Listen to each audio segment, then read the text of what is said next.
Kristo na buhay ay sa langit nakalaan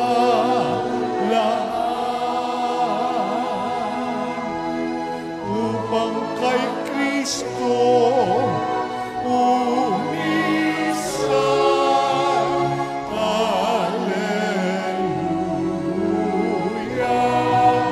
Alleluia,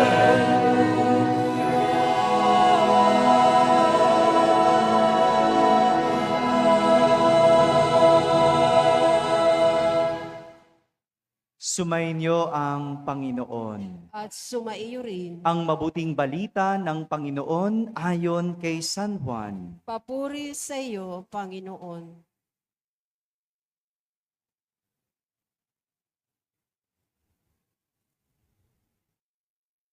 Noong panahong iyon, sinabi ng mga alagad kay Jesus, "Ngayon po ay tuwiran na ang inyong pangungusap sa amin at hindi na patalinhaga.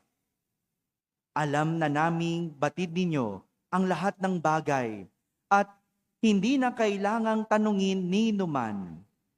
Dahil dito, naniniwala kaming kayo ay mula sa Diyos." Sumagot si Jesus, "Naniniwala na ba kayo ngayon? Darating ang oras at ngayon na nga na magkakawatak-watak kayo, magkakanya-kanya ng lakad kayo, at iiwan ninyo ako. Gayunmay, hindi ako nag-iisa sapagkat kasama ko ang Ama. Sinabi ko ito sa inyo upang kayo ay magkaroon ng kapayapaan sa pakikipagkaisa sa akin.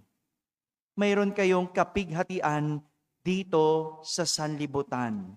Ngunit laksan ninyo ang inyong loob na pagtagumpayan ko na ang sanlibutan." Mga kapatid, ang mabuting balita ng Panginoon. Pinupuri ka namin, Panginoong Hesukristo. Maupo ang lahat at makinig sa homilya. Isang magandang gabi po sa inyong lahat. Magandang gabi sa mga nasa barangay, sa mga nasa tahanan at sa lahat ng nasa abroad na nagsisimbabayo online. Isang magandang araw sa inyong lahat. Kahapon, ipinagdiwang natin ang dakilang kapistahan ng pag-akyat ni Jesus sa langit. Nung isang linggo o nung mga nakaraang linggo, halos 2 linggong paulit-ulit si Jesus nagbigay ng kasiguraduhan. Dahil nga, alam niyang siya'y aalis. Saan pupunta?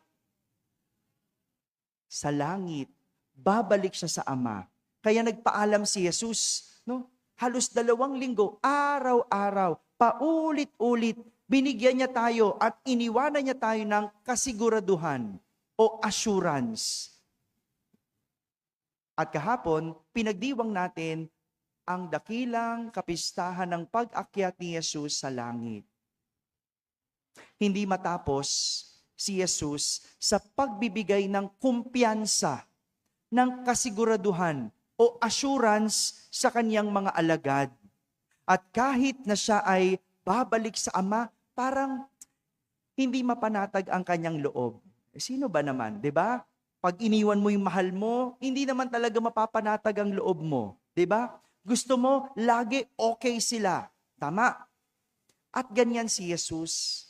Kaya nga, ngayong araw na ito, pinaaalalahanan niya ang kanyang mga alagad sa pagsasabing mayroong kapighatian dito sa sanlibutan. Ngunit laksan ninyo ang inyong loob na pagtagumpayan ko ang sanlibutan. Ang gandang paalala noon, no? Dahil walang pagtatago, walang pagtatakip na realidad ang ipinapakita ni Jesus at pinapamulat niya sa kanyang mga alagad. Sinasabi niya, may kapighatian dito sa sanlibutan. Nakakaramdam ba kayo ng pighati? Masyadong malalim, ano? O sige, nakakaramdam ba kayo ng lungkot, hirap, pagsubok? Huwag kayong mag-alala. Kaya nga, sinasabi ito ni Jesus. Alam ito ni Jesus. At sinasabi niya ito sa kanyang mga alagad. Kaya, ibig sabihin, hindi porke alagad sila ni Jesus, hindi porke sila'y makadiyos, hindi porke kaibigan nila si Jesus, malapit sila kay Jesus, walang kapighatian silang mararamdaman o mararanasan. Hindi. So, ibig sabihin, kay malapit ka, kay malayo kay Jesus, may kapighatian dito sa sanlibutan. Kaya nga, huwag na tayo magtaka. Huwag tayo magtanong kung bakit tayo nagdurusa, kung bakit nangyayari ang paghihirap, kung bakit tayo nagkakasakit, kung bakit tayo nalulungkot, kung bakit ka naghihirap. Huwag na kayong magtaka. Bakit? Sinabi na ni Jesus merong kapighatian sa sanlibutan. Nagtataka ka ba? Hello? Huwag na kayong magtaka. Kaya yung mga tanong natin, Lord, ba't ba ganito hirap na ako? Ka na magtaka. Talagang ganun ang sanlibutan. Mahirap. Madali ba? Hindi. No? Mga estudyante, huwag ka na mag-emote na ang hirap naman mag-aral. Nagtatanong ba kayo ng ganon? Nagsasabi pa ba kayo ng ganon? Dumadaing pa ba? Di ba hindi? Kasi natural naman talaga na mahirap ang pag-aaral. Pero kung nag-aaral ka, mahirap ba? Magiging madali na. Di ba? Kasi yung pag-aaral, pagsasanay yan sa buhay. Para paglabas nyo sa paaralan, sanay na kayo sa hirap. Hindi mawawalang hirap, pero sanay ka na. At dahil sanay ka na, kaya mong harapin. Kaya nga maganda yung paalala ni Jesus. Laksan ninyo ang inyong loob. Kung minsan naman talaga, nagkakatalo ang lahat ng bagay sa lakasan ng loob. 'Di ba? Lahat naman tayo nakakaramdam ng lungkot. Lahat naman tayo nakakaramdam ng hirap. Lahat naman tayo nasasaktan o nagkakasakit. Pero, iba-iba tayo ng lakas ng loob. 'Di ba? Yung dating mahirap, abay, nilakasan niya yung loob niya. Nagnegosyo. Unti-unti, lumago. Ngayon, mayaman na. 'Di ba? Merong mahirap, walang lakas ng loob. Anong ginawa? Puro daing. Hirap. Puro na lang ganito. Ano nangyari? Mahirap pa din. Lalapit na lang doon sa yumaman. Anong gagawin? Mangungutang. No? Doon may lakas ng loob. Lakas ng loob, mangutang. Ano ba yan? No? Diba? Kung minsan sa buhay, ganun lakasan ng loob. Yung mahirap mag-aral, pare-parehas naman kayong estudyante. Pero lakasan ng loob. Wala akong pambaon, Father Lakasan mo lang loob mo.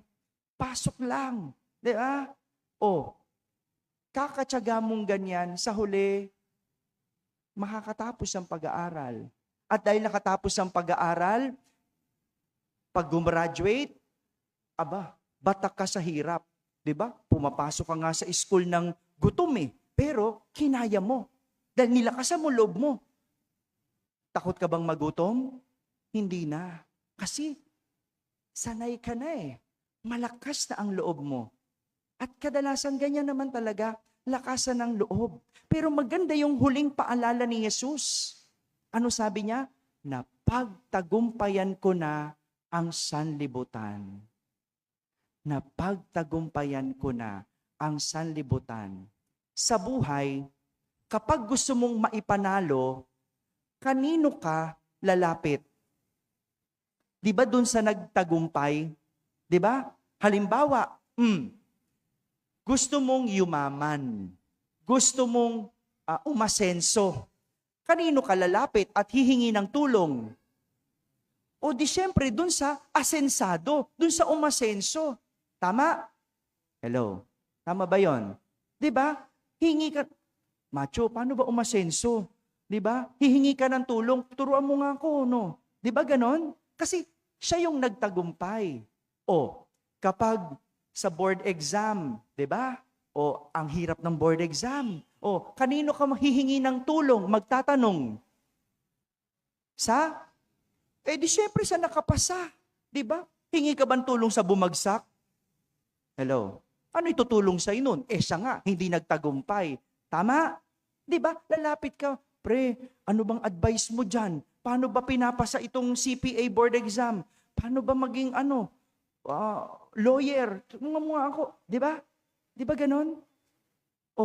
Kapag may problema kayong mag-asawa, kanino ka lumalapit at humihingi ng tulong? Ha? Sa biyanan. Siguraduhin mo yung biyanan mo, hindi hiwalay. Ha? Di ba?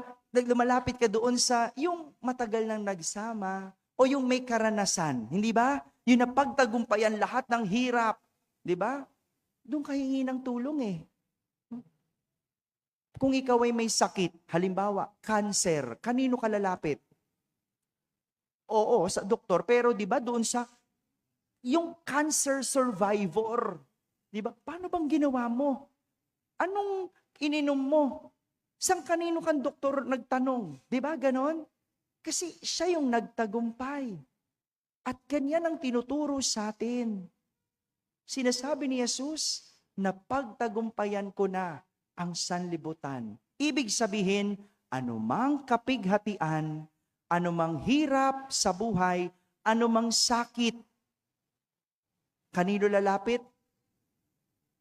Kay Jesus, sa nagtagumpay sa buhay. Ano ang iyong kapighatian?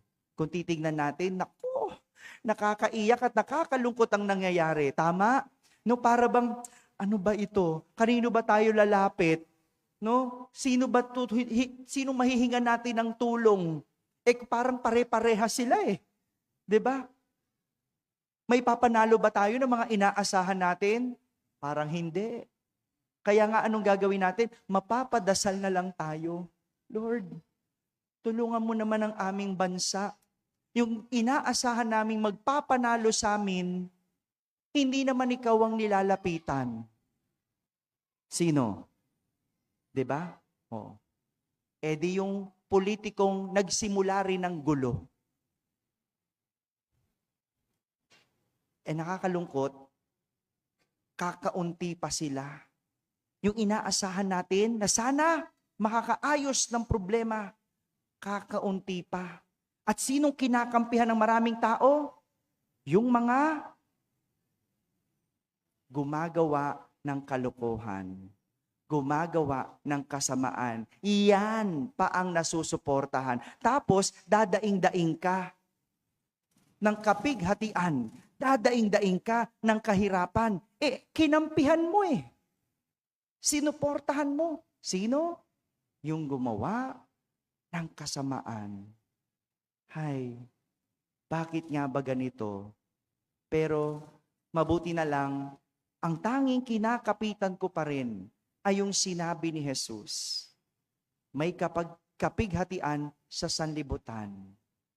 Lakasan ng loob na pagtagumpayan ni Jesus ang mundo. So, sa lahat ng ito, lumapit tayo kay Jesus. Siya pa rin ang mahihingan natin ng tulong. Bakit? Siya lang ang nagtagumpay dito sa mundo. So kung gusto mo magtagumpay, lapitan mo si Jesus. Hindi kung sino-sino. Dahil kung kani-kanino ka lalapit, hindi ka magtatagumpay. Lumapit sa nagtagumpay. Walang iba kundi si Jesus. Amen. Amen.